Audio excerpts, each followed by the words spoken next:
Hey, what's up guys? This is Cody the Coin Raptor, and for this video I want to go ahead and talk more in depth about one of the altcoins that I own and I trust, and that is Ethereum. So we're going to do a very quick Ethereum take, and I'm going to explain to you my position on Ethereum and the reasons why I'm bullish on it. So Ether is the token of the Ethereum blockchain. The Ethereum blockchain is largely considered to be the base foundation of a decentralized architecture or a Web3. You can think of it kind of like a decentralized sort of internet. It's kind of comparing, if Bitcoin is gold, then Ethereum is largely compared to oil because it facilitates services and it facilitates programs on a decentralized internet. So it currently has the second largest market cap to Bitcoin. Bitcoin's number one, Ethereum is number two, $156 billion. And I'm going to go ahead and give you my use cases for Ethereum. So number one, infrastructure for decentralized applications, also known as dApps, decentralized finance, also known as DeFi, and non-fungible tokens, also known as NFTs.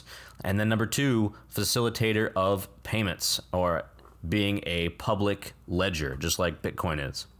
All right, so one of the most notable events was the Ethereum merge. Now this happened back in September. It was successful. It was a transition from a proof of work to a proof of stake.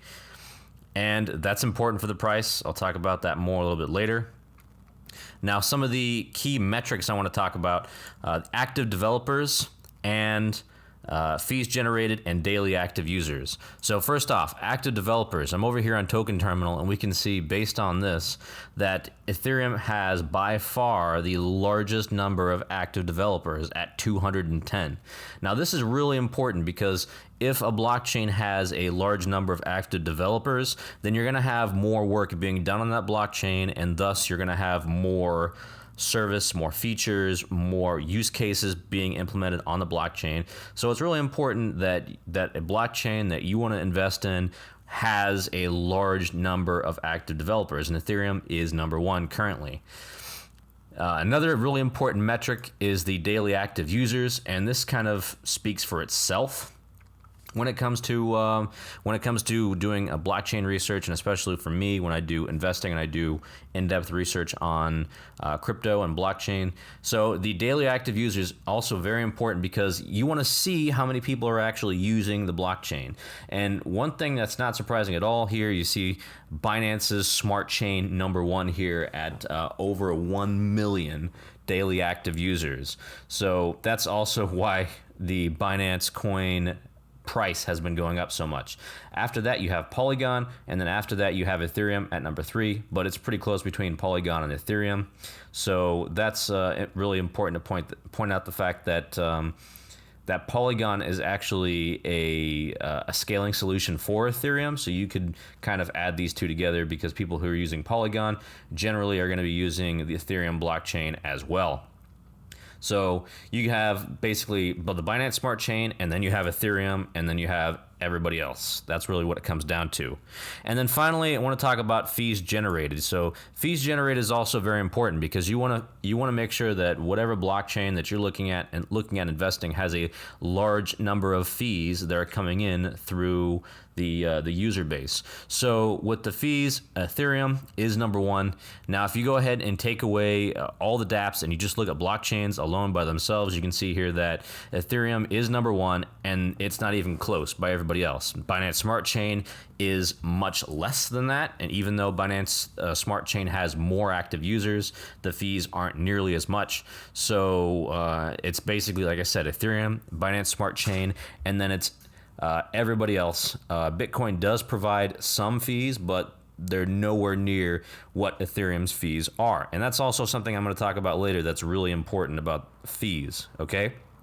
And so one of my primary concerns is that Ethereum has become more centralized after the recent merge upgrade.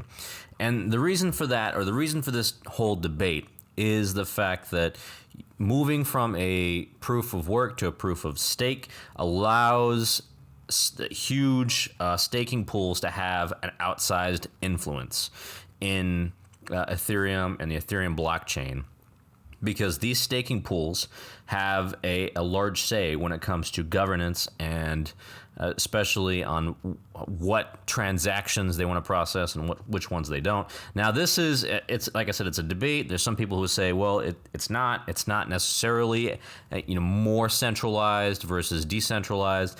And I think that this right here there's some room on both sides to say, well, it's decentralized versus more centralized. And I do think that it is still a concern, or at least something that should be paid attention to, because if you have larger liquidity pools that have a larger outsized influence, then you can definitely have a bigger impact on the Ethereum blockchain, as opposed to the decentralization of a blockchain like Bitcoin, in which you don't have a single staking pool, for instance, that can exert a significant influence on Bitcoin.